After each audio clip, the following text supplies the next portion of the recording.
In 1974, a retired steelworker named Harold Myers checked into a veterans hospital outside Pittsburgh with legs so weak he could barely stand from a chair.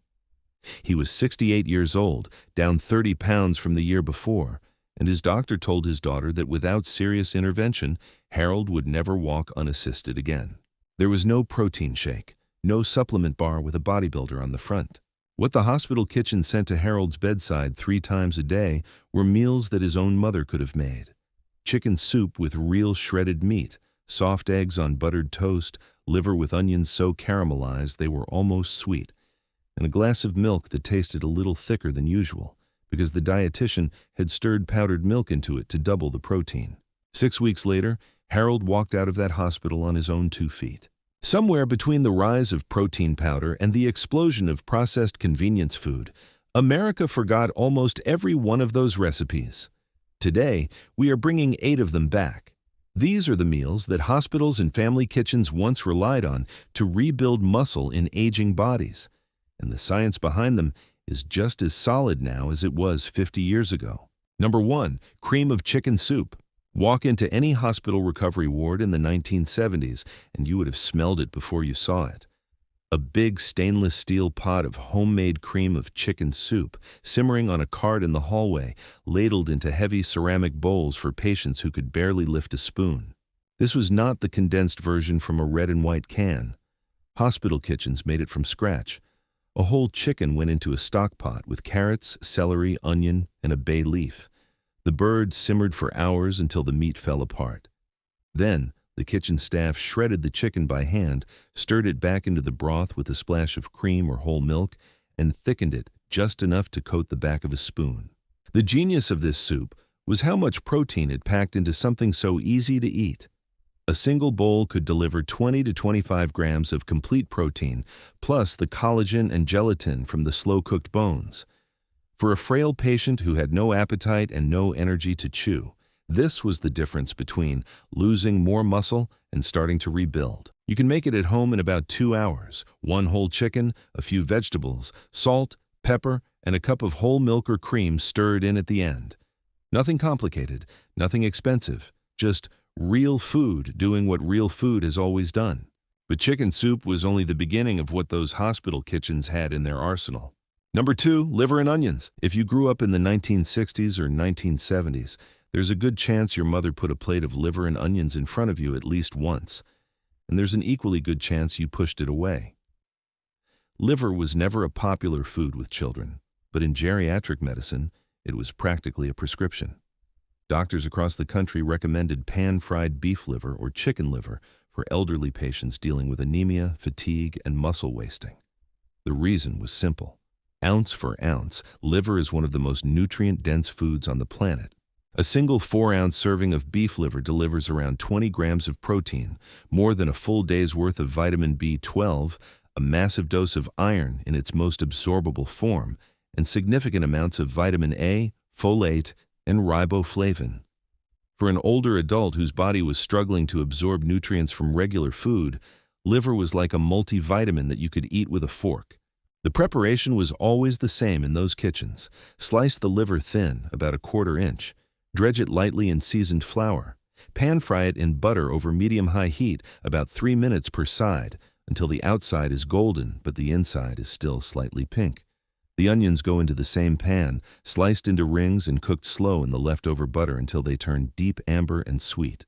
The caramelized onions were not just for flavor, though they certainly helped. They made the liver palatable for people who otherwise wanted nothing to do with it. And that mattered, because in a hospital or nursing home, the best nutrition in the world means nothing if the patient will not eat it. Nurses in geriatric wards had a saying about liver night. You could tell which patients were serious about getting better by whether they cleaned their plate. The ones who ate the liver, even if they grimaced through every bite, tended to be the ones who walked out weeks later with color in their cheeks and strength in their legs. The ones who refused it often stayed longer. Was it the liver alone? Of course not. But there is something to be said for a food so packed with what an aging body needs that a single serving could shift the trajectory of recovery. Now, liver and onions took care of iron and protein. But the next recipe on this list addressed something even more specific. an amino acid that scientists now consider the single most important trigger for muscle repair in aging bodies. Number 3. Soft-boiled eggs with toast soldiers. Picture a small white hospital tray with a soft-boiled egg sitting in a ceramic cup, the top sliced off to reveal a warm, runny yolk. Next to it, 2 slices of buttered toast cut into narrow strips. Soldiers, they called them, because they stood at attention beside the egg like little sentries. This meal came to American hospitals and care homes through British influence. In England, eggs and soldiers had been a standard breakfast for the elderly and the unwell for over a century. American nursing homes adopted it in the post-war years, and by the 1970s it was a fixture on light meal menus from coast to coast. What nobody fully understood at the time was why eggs seemed to help patients recover faster than other protein sources of similar size. The answer, which researchers would not pin down until decades later, is an amino acid called leucine. Leucine is the master switch for muscle protein synthesis. It is the signal that tells your body to stop breaking down muscle and start building it back up. And eggs are one of the richest natural sources of leucine available. A single large egg contains about half a gram of it. 2 eggs with toast gave a frail patient a leucine dose that modern sports scientists would recognize as clinically meaningful for triggering muscle repair. The soft-boiled preparation was deliberate. A runny yolk is easier to digest than a hard-cooked one, and the toast strips gave patients something to dip and eat with one hand if the other was too weak to manage a knife and fork. Every detail of this meal was designed around the reality of feeding someone whose body was failing them. And speaking of simple solutions designed by people who understood frail patients, the next item on this list is something so basic it barely qualifies as a recipe. But it might be the single most effective muscle-building trick that dietitians used in the 1970s. Number 4. Fortified milk. In geriatric wards across the country, dietitians had a trick they called double milk. Take a glass of cold whole milk. Stir in 2 to 3 tablespoons of non-fat dry milk powder until it dissolves. That is it. That is the entire recipe. What this did was roughly double the protein content of a single glass of milk without changing the volume or making it difficult to drink. A regular glass of whole milk has about 8 grams of protein. A glass of fortified milk delivered 15 to 16 grams. Dietitians did not stop at glasses of milk either. They stirred the fortified mixture into oatmeal, mashed potatoes, cream soups, and puddings. Anywhere liquid milk normally went, double milk took its place. A patient eating 3 meals a day with fortified milk worked into every dish could take in an extra 30 to 40 grams of protein without eating a single additional bite of solid food. For elderly patients who had shrinking appetites and trouble chewing, this invisible protein boost was worth its weight in gold. And the beauty of it was the cost. A box of powdered milk at the grocery store in 1974 ran about 60 cents. 60 cents to potentially double someone's daily protein intake. This technique is just as effective today, and it costs almost nothing. If you are cooking for someone who needs more protein but cannot handle larger portions, fortified milk is the first thing to try. Now, so far, every recipe on this list has required at least a little cooking, heating a pot, cracking eggs, frying liver in a skillet.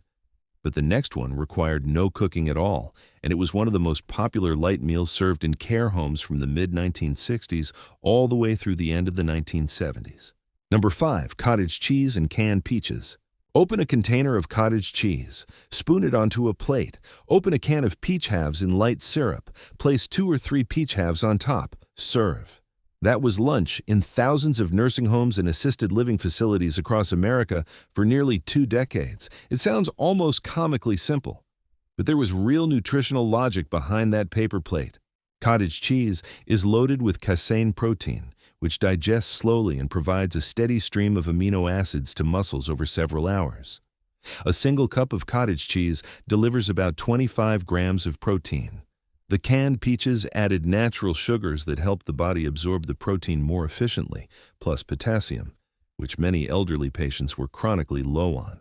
But honestly, the real reason this meal dominated care home menus had as much to do with practicality as nutrition.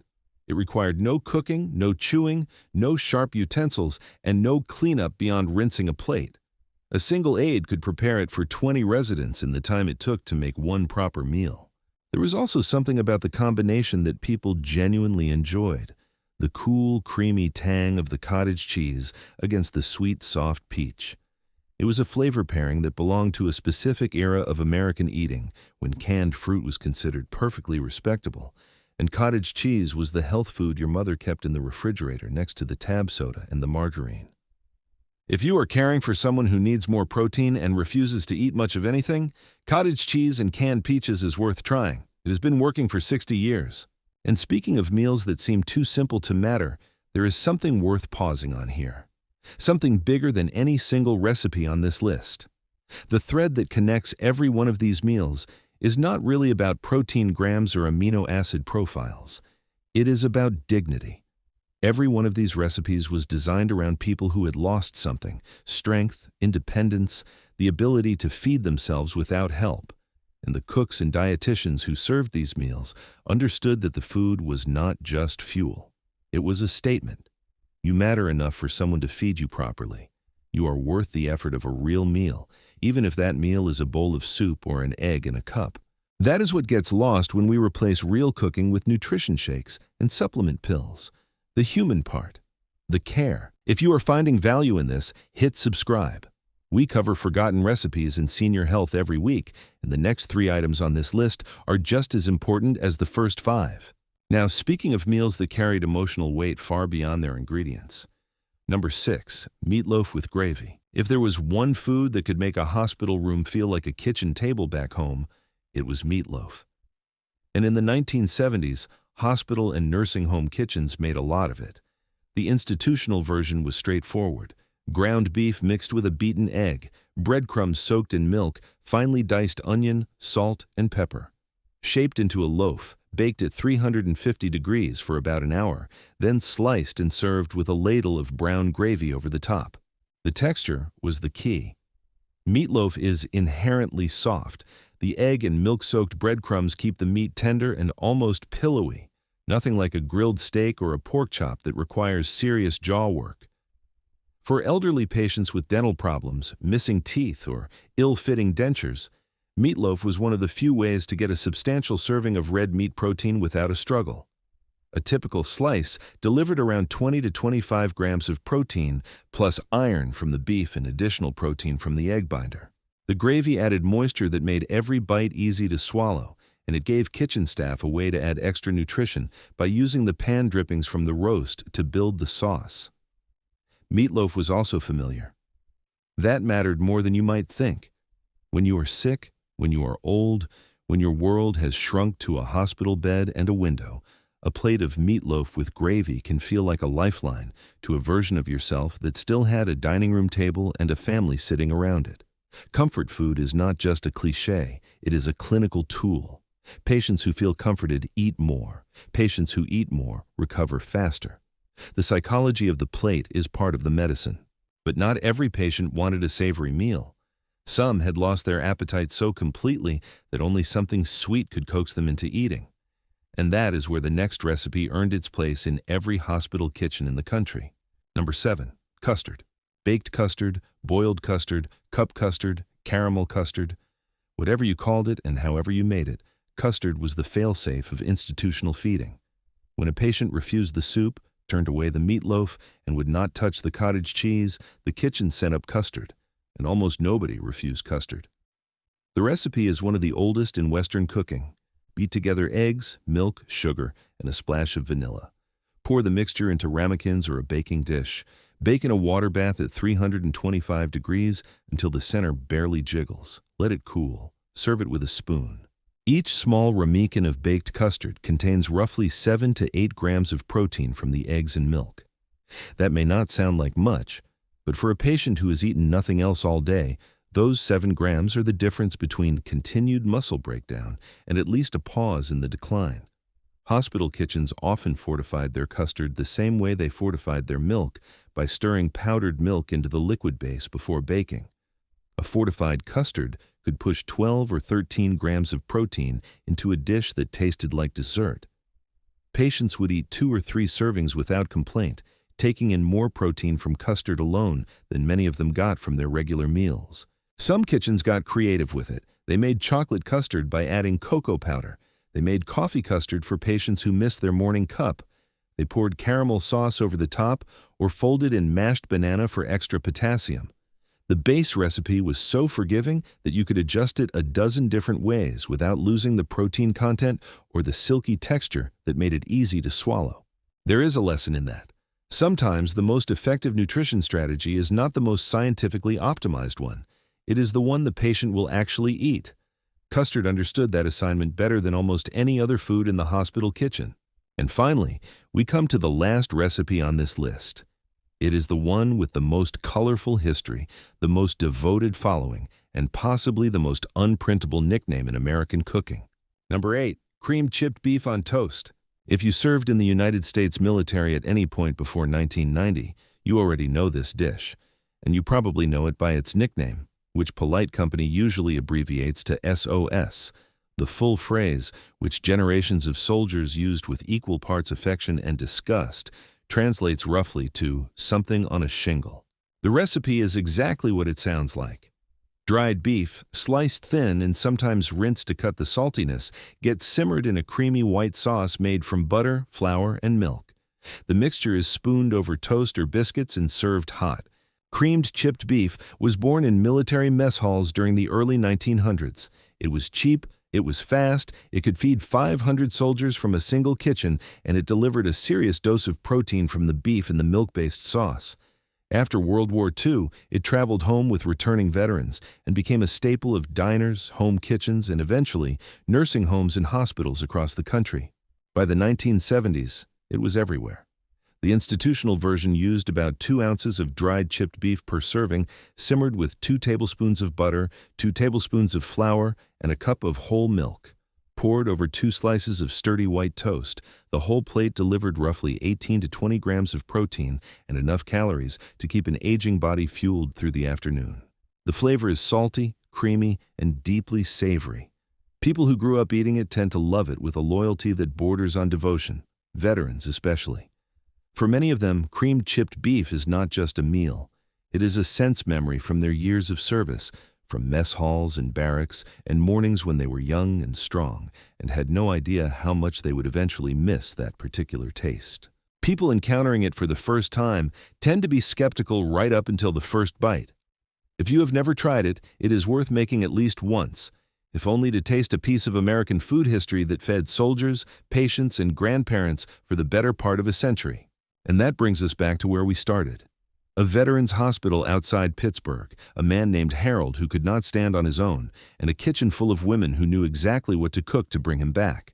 None of these 8 recipes required a degree in nutrition science. None of them cost more than a few dollars to prepare. None of them came from a laboratory or a supplement company. They came from kitchens, from mothers and grandmothers and hospital cooks who understood something that we have spent the last 50 years forgetting. The best medicine for a weakening body is not always found in a bottle.